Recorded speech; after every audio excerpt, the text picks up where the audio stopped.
ରାସ୍ତାରେ ପଳାଉଥିଲେ ଏ ରାସ୍ତାରେ ପଳାଉଥିଲେ କି ମଝିରେ ପଳାଉଥିଲା ଗାଡ଼ି।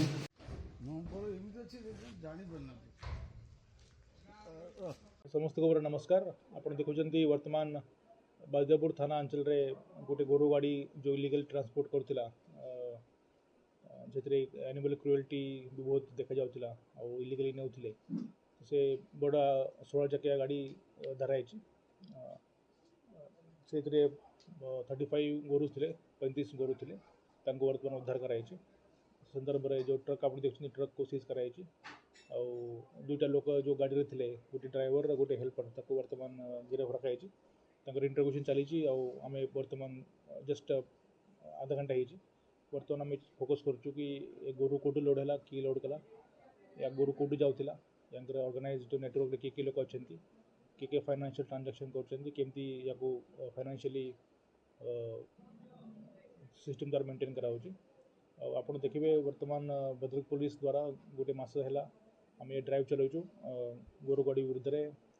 इलीगल कोयला अगेंस्ट रे तो आप देखिए लास्ट 2 दिन भितर आम 4टा केस करुँ चांदबल गोटे केस हो गोटे आज सका भद्रक रूरल पीएच गोटे पूर्णा बाजार रे गोटे केस गोटे बोनथ्रे आज गोटे केस होता 4 नंबर केस वर्तमान बाजदेवपुर एरिया होती मैक्सीमम आम 35 गोरु उद्धार कराऊँ रिहेबिलिटेशन नेक्स्ट स्टेप्स नि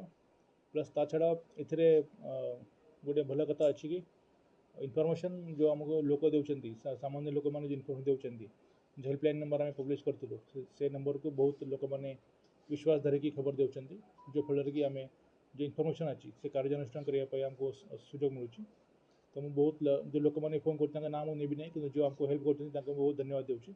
से मैंने पुलिस को ट्रस्ट रखिकी मत पर्सनली ट्रस्ट रखिकी इनफॉरमेशन शेयर कर और से जानते कि जो इनफॉरमेशन से देउछंती कार्यानुष्ठान हो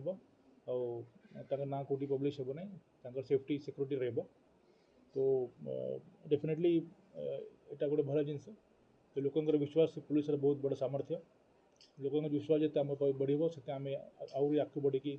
जो ऑर्गेनाइज नेटवर्क अच्छी जो माफिया मैंने अच्छा आम जिलार पूरा मूल नष्ट करने चेष्टा करूँ सब थाना को से हिसाब से निर्देश दिखाई आगामी दिन में